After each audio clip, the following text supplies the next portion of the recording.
This week, investors were presented with an opportunity they can either take or they can pass up. You decide which path you want to go on. Andy Jassy, the CEO of Amazon, described it perfectly on the company's conference call yesterday when he said, "We see this as an unusual opportunity."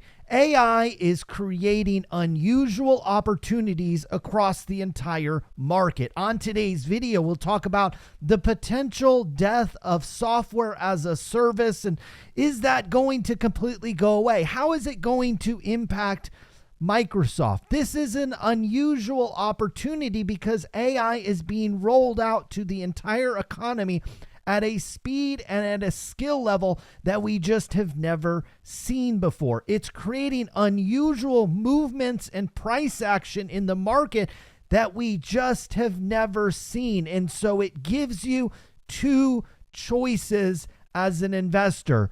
You can either move to the sidelines, or as Andy Jassy said, we are going to invest aggressively here to be the leaders. As we go through the program, I want you to decide by the end of the program, are you going to not be a leader, move to the sideline, curl up in a little ball and be scared about software as a service being disrupted or AI taking jobs? Or are you aggressively going to invest here and figure out which companies are going to win in this new economy? And are you going to be a leader? This is a moment like the iPhone, like the internet. These are the moments when millionaires and billionaires are born, and you can either go off to the side and cry about your stocks going down for a day, or you can invest like a leader and probably make more money investing over the next 5 to 10 years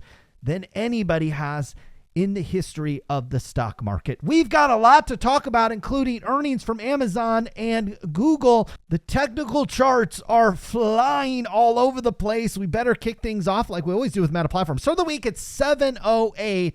Wait till you see this one technically. It's almost like the technicians are looking at the exact same charts that we are. And spoiler alert, when I show you the charts, they aren't my charts. They aren't our charts. They are the market's charts. And that's what happened. This stock pulling back by about 7%, finished week at 661. But when you look at the technicals, it'll paint a clear story. Now, in terms of what Meta is going to be rolling out over the next couple of months. Now, there's going to be a couple of different camps when it comes to AI. You're going to have the productivity camp. That's going to be the OpenAIs, the Anthropics.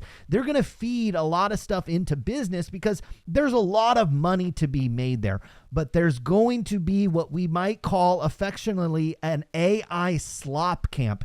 And Meta is going to be the dominant player there. There's a lot of slop content that makes companies like Meta billions and billions of dollars really every single quarter. And this company is going to be a leader there, as they're going to test an AI-focused video app that they are going to call Vibes. And they're going to release that on a separate platform, which is interesting, but this is all AI content. I don't know if you guys saw this week, but there was that AI social media platform that was launched by that Maltbot or that Claudebot thing, where it was only AI bots talking to another. And I know this sounds absolutely ridiculous. I know in some ways it's comical, but this is how Meta is going to make a fortune over the next decade. Humans are going to be on there producing content, but we're going to be living in a time, probably in just a couple of years, where the vast majority of content people are consuming on these slop apps are AI. And maybe we're too highbrow or we're too intelligent to dive into it, but I promise you guys, 80 to 85% of society is going to eat it up, and this is where a ton of money is going to be made. Moving on to Apple. Start of the week at 259. Wow, this one found support at the middle of the channel and bounced back immediately, up 7.2%. Finished the week at 278, your $10 from a 52-week high. This comes as the memory crunch is moving all the way down to the smartphones. We saw Qualcomm report earnings this week. Also, NXPI and other handset makers are really feeling the crunch from this memory, as you've had a shift from the memory makers into AI, which is really feeding to a lot of the CapEx we'll discuss here when we get to Google and we get to Amazon, but is going to put a crunch a little bit on the phones. My guess is Apple will weather that storm better than most because they primarily sell high-end devices, and Apple can put the foot to the throat, if you will, of other suppliers. One area where Apple is quietly getting a lead is the fact that the large AI labs are releasing a lot of their standalone desktop products strictly on Mac OS. Now, I'm sure these are going to come to Windows and that type of thing, but right now, if you are on the cutting edge of using these from a desktop perspective, if you didn't have a Mac, you are going out and buying them. And then there was obviously that craze last week where people were buying Mac minis. Now, it's not enough to move the needle at like a $3.5–4 trillion company like Apple, but it's enough to say that this is a trend that is likely going forward, where companies like Apple that make high-end computers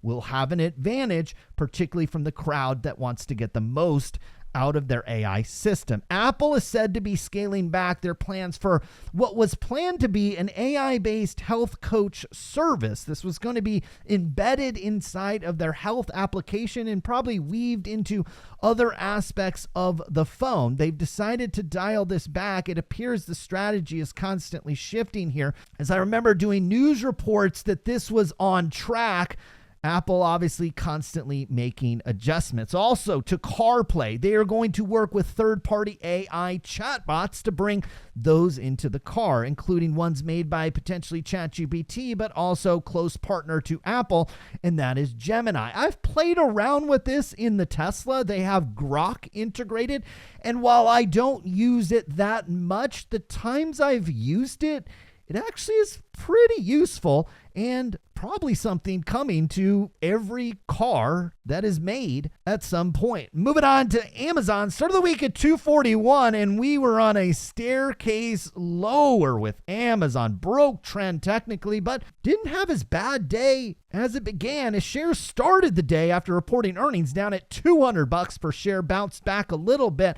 off just 5.6%, finished the week down nearly 13%. At $210 per share. This came as the company announced their earnings yesterday, the Q4 earnings. Revenue at $213 billion. That was 13.6% growth year over year. They're expecting revenues for the upcoming quarter to beat expectations, which were set at $173 billion. Now, on the e-commerce side, they're planning faster delivery and a grocery rollout. That's the strategy there. However, nobody cares about that when you come out and say you are going to spend $200 billion on capital expenditures for the upcoming year. This is a byproduct of a couple of things for Amazon. Number one, they have a step function. They like to be higher than Google, which we'll talk about here in a minute. They're coming in at $180 billion. Amazon's not doing buybacks. Amazon doesn't pay dividends, and so they tend to aggressively invest here. The other thing that is feeding this is Jensen Huang is getting the memory makers and he's getting Taiwan Semiconductor to boost their output this year. And so we are seeing a step function of supply of GPUs come onto the market this year. And so that's what these companies are doing. And the step function doesn't just apply to Nvidia, it's applying to the entire ecosystem of chips. Now, Andy Jassy got on the conference call, and I think he summed up exactly where we are from an investor standpoint. This is an unusual opportunity, and I'm sure you guys have seen or read or investigated what's often referred to as a wealth transfer. Usually when we think about wealth transfers, folks, we think about our parents unfortunately passing away, and then we inherit their real estate or any types of assets that they had. And if they had a very successful life, well, a lot of those assets get passed down to the kids at a zero cost basis. That's one way to transfer wealth. There's another way, and this applies to every single one of you that is watching this video right now. We are going and we are witnessing the biggest wealth transfer in the stock market that I think we'll ever witness in our entire lifetime. There is a certain number of investors that are watching this video and that are in existence that can't go on for the ride that the hyperscalers are going to take them on. They can't invest in companies that are going to spend $200 billion on property, plant, and equipment when last year they spent just $131 billion off of $139 billion of operating activity. What does this mean? There are money managers out there. Think about your father. Think about your grandma. They can't invest through unusual opportunities. They can't. They can't invest in companies like Amazon that are going to spend over and above the cash flow that the business will generate in 2026. They can't do it. The guys on CNBC that get up there and talk, they have clients that also cannot invest in these companies. They can't do it. They have to move to the sidelines. That's why you are seeing good news, good progress at these companies, amazing progress on the tech side when it comes to AI. AI is delivering on virtually all of its promises, and investors are moving to the sidelines. It's because they can't play the unusual opportunity games. They're too old, they can't risk it, and they have to play it safe. You don't have to play it safe.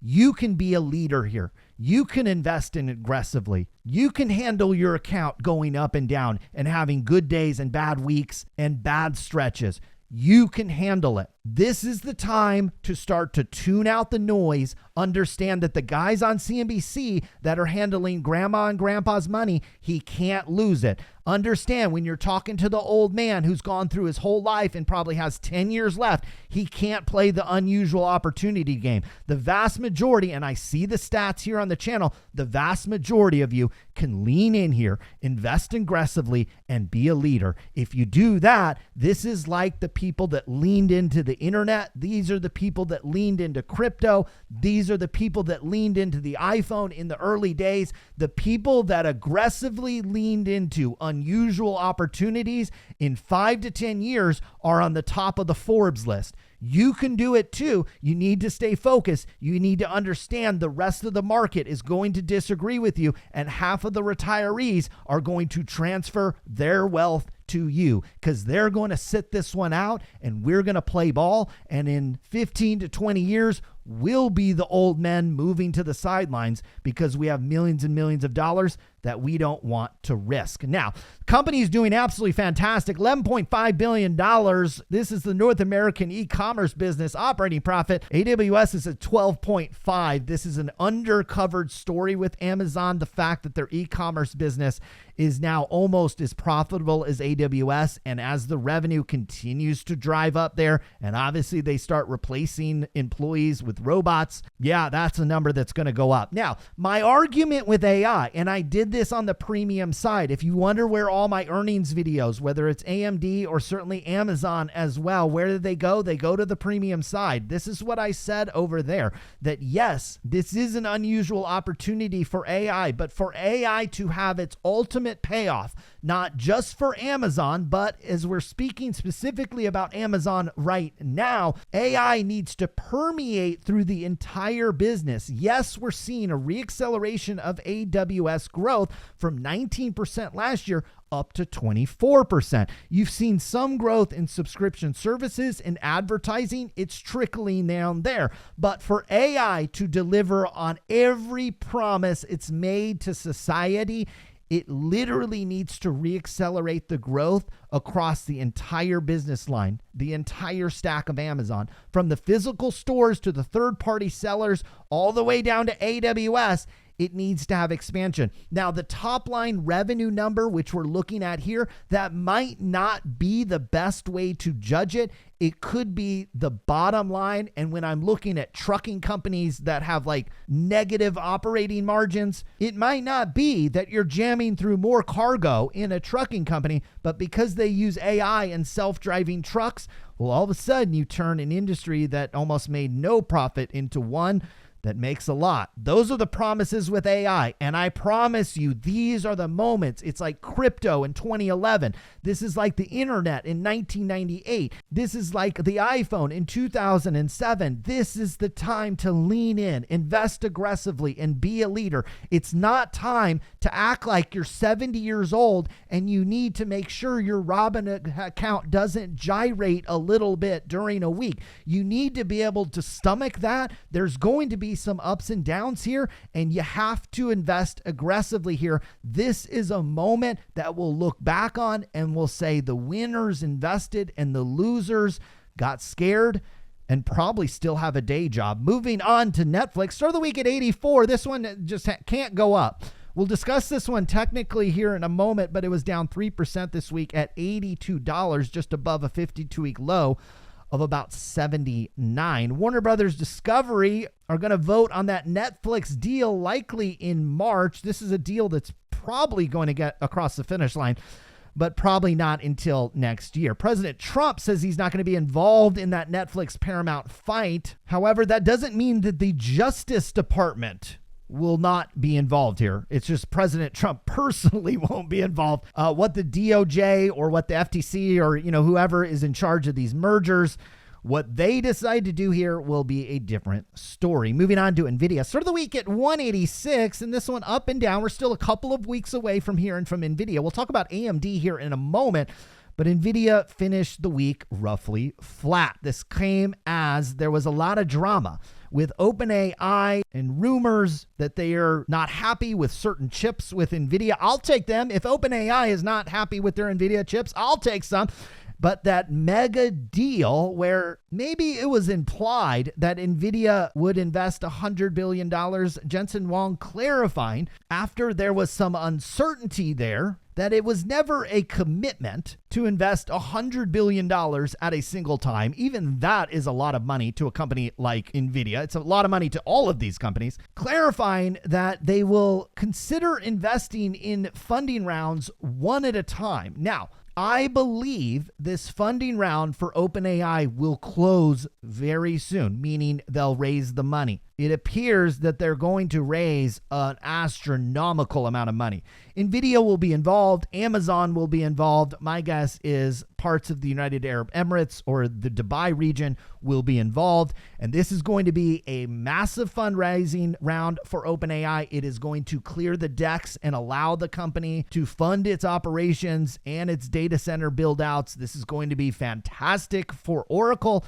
It's also going to be fantastic for Microsoft, which we'll discuss here in a second. But the memory crunch is crunching cell phones, and it also appears to be crunching gaming chips as well, as the company might not release new gaming chips this year. That's going to swing the door wide open for competitors like AMD and maybe potential gamers might argue with this, but maybe potentially Intel as well. But this seems to be good news for AMD. And I would say when we take a step back in 3 or 4 years, the AI market will be separate. But the fact that Nvidia has had to pour all of their resources, not only from a company perspective, but an R&D and a supply chain into AI, it's going to crack the door open for very lucrative businesses like gaming chips. And companies like AMD are going to walk right through that door and probably capture a lot of business. Now, speaking of AMD, they reported their earnings, 34% growth year over year, $10.3 billion. I think the key thing that we learned was they sold, I think, $200 or $300 million worth of MI308 chips that they had in inventory to the country of China. They're guiding for another $100 million of sales to China. These are chips that they had in their existing inventory. We have to assume that AMD got their chips into the country of China.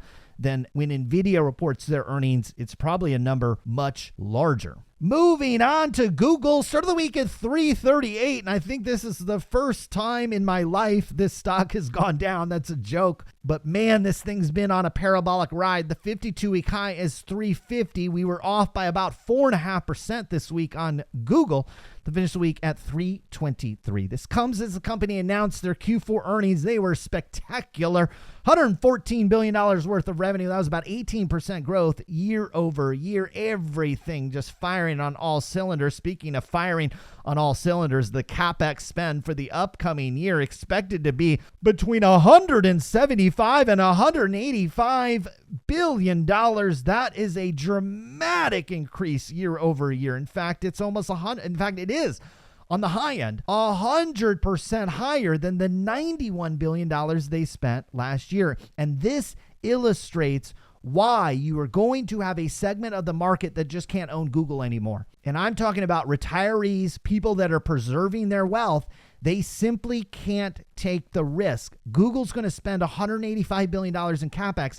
Last year, they earned just $164 billion. Amazon's likely to go free cash flow negative. Google might go free cash flow negative. The buybacks, the dividends, those things are still going to be in place, but they're going to be minuscule compared to the previous year. You see in the most recent quarter, Google bought just $5.5 billion worth of stock. If you're trying to preserve your wealth, free cash flow, the distance between what you made in cash versus what you had to spend in CapEx, that has to be wide. You also want dividends, dividend growth, dividend safety. You want buybacks.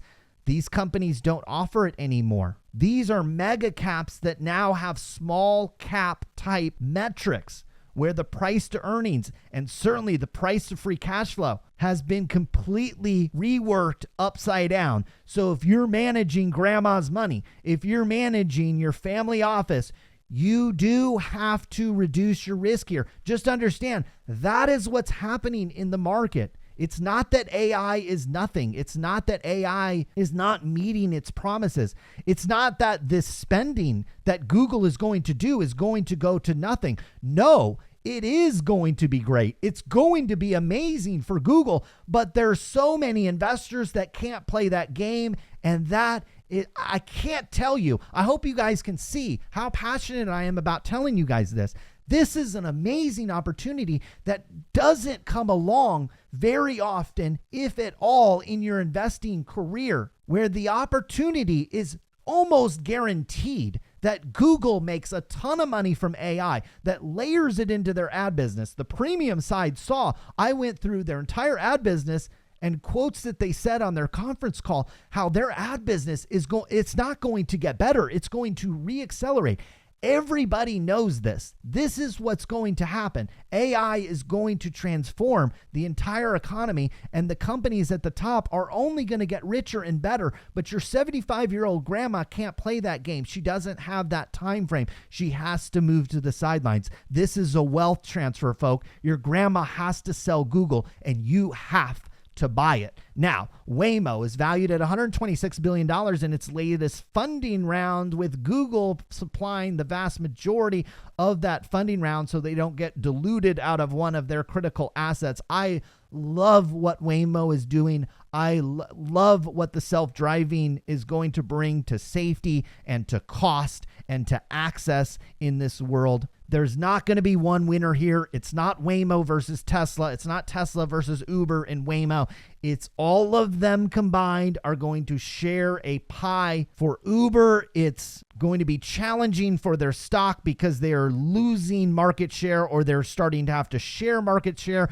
So investors are going to have to digest that over there. But for Waymo and Tesla, this is the future. Moving on to Microsoft. Start of the week at 425. This one moving in reverse, down 5.7% to finish the week at 401. And the question investors are going to ask is it time to back up the truck in Microsoft? We'll answer that question when we get to the technical chart. Enterprise software stocks, including Microsoft, but more importantly, when you look across the industry, like the ServiceNow and the Salesforce enterprise software stocks had one of its worst weeks of all time. That is because people are concerned. With every iterative release of an AI model, they're getting more capable and more powerful. And investors are envisioning a day where they could potentially replace the vast majority of software. I'll talk about if I think that's going to happen. But ChatGPT 5.3 Codex was released this week, and it's the first model partially built by itself. They're playing catch up here because I believe Anthropic is largely releasing models that are being coded themselves. If you're into coding and into computer code, you know the advancements just over the past couple of months, let alone the past year, have been extraordinary. I sat in my room this week with a really sore back, and my sons, one of the things that we could do together is we sat around and coded video games, and we made 3 of them in a week. That is something that is just not possible. And if we're coding silly video games, guess what the rest of the industry is doing?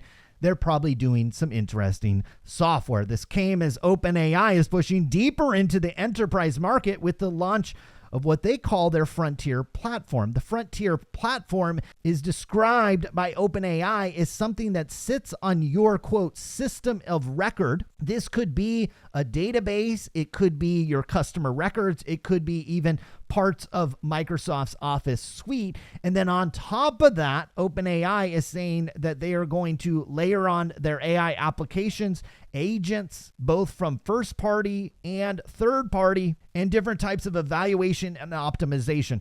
This is where software is going, where you're going to have a base layer of your data, your customers, your market research, whatever it happens to be. And then on top of that is going to be a lot of other applications, a lot of computer systems doing tasks and completing work. If this is what the future of software is, then software as a service still has a lane, but it has a different lane. Instead of being able to charge per seat, they're going to need to figure out a way to charge per agent. If they figure out a way to do that, then they are going to print money. The system of record is still going to exist. So that's your Microsoft and a fair amount of other companies as well. However, the pricing structure and the mechanism in which they can charge per seat certainly changes. All of this requires data to be stored.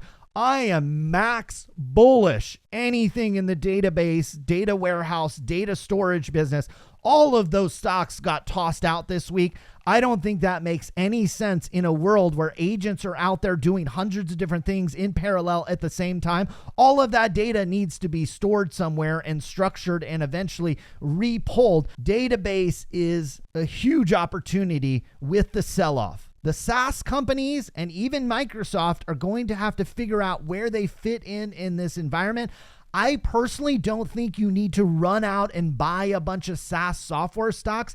I think you can let this dust settle, wait to see where these companies land. No, organizations aren't going to be vibe coding out all of their SaaS software, but what this does do is create a new relationship with that software to where maybe the humans aren't interacting with that piece of software or that data anymore. And so that per seat charge that Salesforce or ServiceNow or one of these other companies or Workday, those per seat charge where you had to have that subscription because the human needed access to it. Well, if the agent or the computer needs access to it now, rather than a human, well, it completely changes the economics. We're moving to more of a usage-based thing. This is all being figured out and tested in real time. The products are shipping. We're trying to figure out as an investor, we're trying to determine who the winners and losers are going to be. And this is another aspect to what I said here. This is highly unusual. And so, yes, it's so intelligent. If your grandma doesn't know what the future of SaaS is, your grandma can't buy any software stocks. If your dad's money manager doesn't know what the future of software is going to be, and it's very logical for him to have no idea where it's going to be in 6 months, let alone 6 years, he has to move his client's money to the sidelines. That's what happened over the past couple of weeks.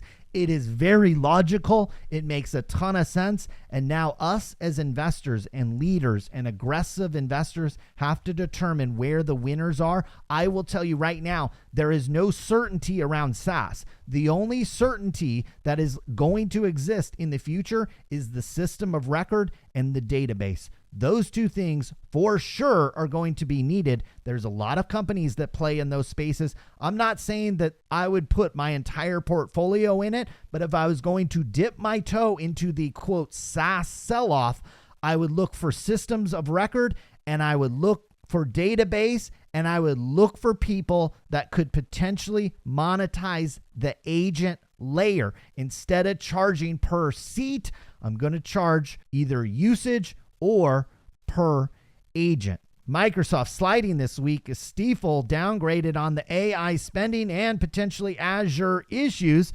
Microsoft's more insulated than some SaaS software because they also have the operating system. The premium subscribers also heard my thesis that in the future, in this world of AI agents and the AI doing a lot of the work, you don't need human browsers. They don't need to be using human operating systems. They need to be using versions of software that are designed to optimize the agent, not the human. And so that's a huge opportunities for companies like Microsoft to develop a Windows version that an agent has access to, develop a browser that makes it easy for an agent, develop tools and techniques that makes it easy for the agent to access PowerPoint and Excel. And we saw that this week with Microsoft. Their system of record software is going to be fine, but they do have some challenges. This comes as one of the biggest challenges they have is Copilot, as you have a lot of competition from these desktop apps that are rolling out from Anthropic with Cowork, and then also this week with Codex from OpenAI. As usual, Microsoft is going to be a step behind here, but they have the opportunity to allow these research labs to do a lot of the R&D, to do a lot of the product development. And then Microsoft, just like they've done with like Teams, okay, they didn't invent or even perfect video conferencing despite owning Skype for many years. They allowed Zoom video to do all the R&D and all the product fit. And then Microsoft comes out with a version that's probably not as good, but everybody has to use it. Is that going to be good enough in the age of AI? I don't know. Microsoft is certainly going to have to step up their game product-wise, but they are going to have a longer window here to do that. Yes, Copilot sucks. Yes, Copilot compared to Cowork is nothing. But inside of an organization, if they can continue to work with this thing, then obviously Microsoft can pull it off. Moving on to Tesla. Started the week at 417. This one up and down, but finished lower by about 1.5 points. Finished the week at 411. This came as there was a big merger this week with SpaceX and XAI. XAI obviously building a large data center. I believe it's in Tennessee or in that region. It powers a lot of the things going on X platform. I believe it includes Twitter or the assets of that, combining with SpaceX. There is some belief that potentially Tesla would merge and create Elon Musk's entire portfolio of companies, at least the ones that are related to each other. I will say, I know we reported last week that Tesla made a $2 billion investment in XAI. Those two companies, what they are working on makes a lot of sense considering that Tesla is not making versions of its car now in order to spin up a production line of a robot. The robot is going to need the technology that XAI has access to and that is developing. So it actually makes a lot of sense for those two to tie up. Also, when you are in a Tesla, there is obviously constant communication across a network that obviously could apply to what SpaceX has with Starlink. Overall, these three companies actually do have a lot of synergies, and I don't think it would be the worst thing for shareholders if they were to combine themselves. What that would look like, how they would pull that off, I have no idea. But as a shareholder of Tesla for a very long time, I wouldn't mind it one bit. This comes as we focus on the vehicle side, which is still the bulk of the revenue and the profits that the company generates. One of their main competitors in China is BYD. They saw its sales sharply decline by 30%. Now, the company leads in this plug-in hybrid market, so a competitor to Tesla, although less so because of their hybrid portfolio. What often happens in China is you have these companies that blast into the lead because they aggressively expand, and sometimes you have government kind of subsidies and help there. But a lot of times too, they kind of blow themselves up. They don't operate at a high enough profit margin, and they expand sometimes a little too quickly.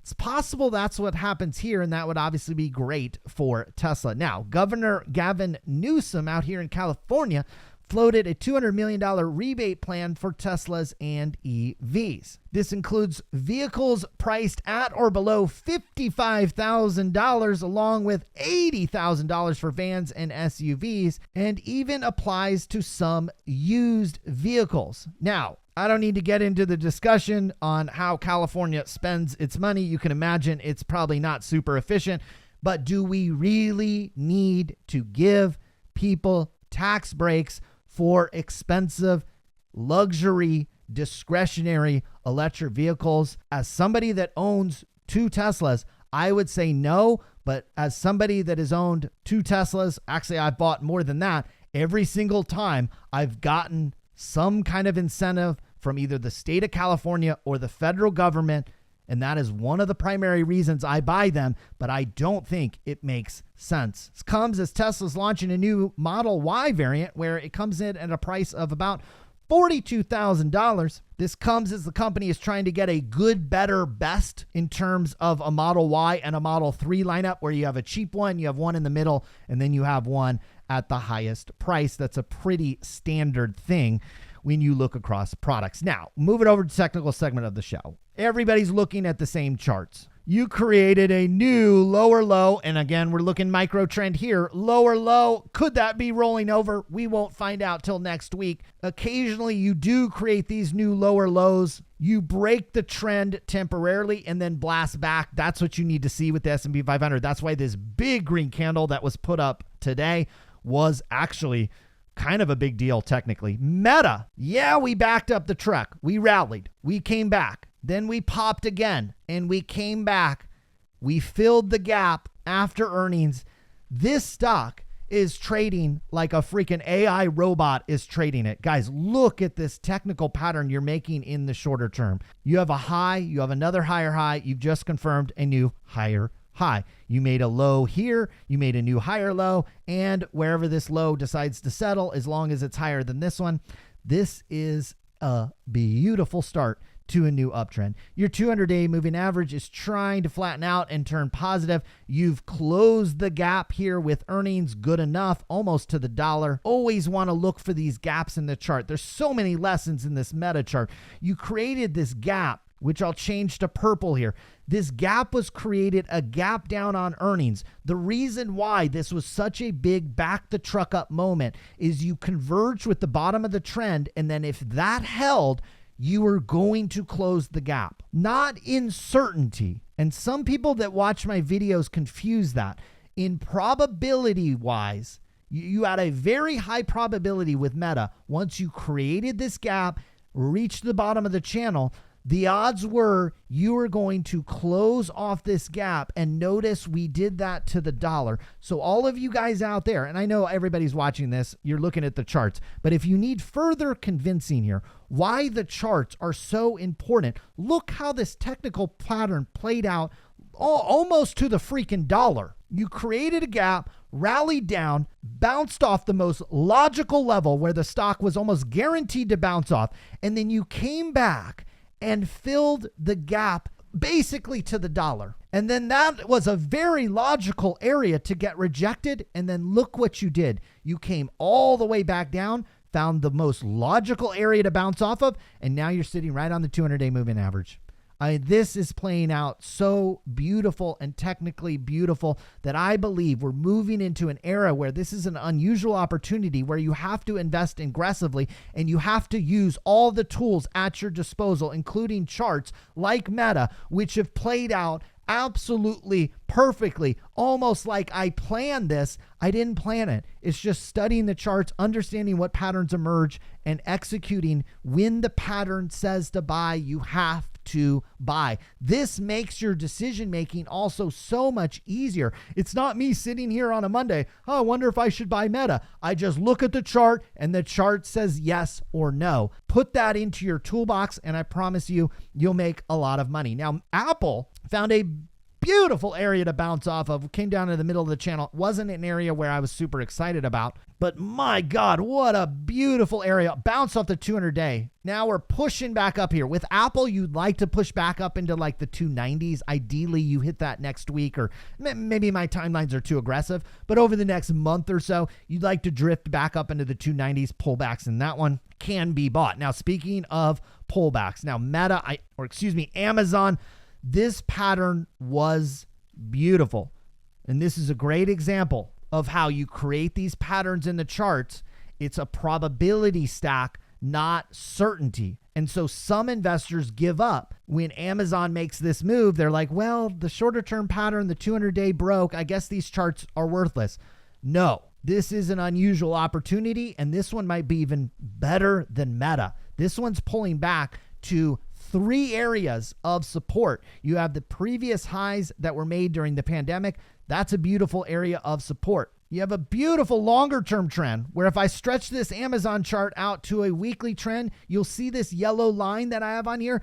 This stretches back forever. Entire history of the company trend that we are about to emerge on, and then at least on a weekly time frame, the 200-day is converging all in 3 areas. I love it when the chart sets up like this. And on top of that, if you want to switch it back to a daily view, you've just created a gigantic gap in the chart. So what does the probability say here with Amazon? We find footing somewhere in this range. It could be here. It could be as low as 180, 190. It is likely to find footing there. The probabilities say when it finds footings there, it's going to want to not only close the gap back to 220, but it's going to want to close the gap back into the 230s. So you have an opportunity here with Amazon where you can buy it in this range between 190 and 210 with the upside in the shorter term, just the pattern playing out typical back into the 230s. I'd have a stop loss probably in the 170s on that one, just to protect you to the downside, because when things go wrong, like it has with Netflix, it turns and it turns ugly. So far with Netflix, we have zero indication that this chart is turning around, but you can imagine when it does, I will let you know. Nvidia pulled all the way back to the 200-day moving average, which is the squiggly blue line, and then bounced like a basketball. Nothing has changed with Nvidia. This stock has been going sideways since July of last year.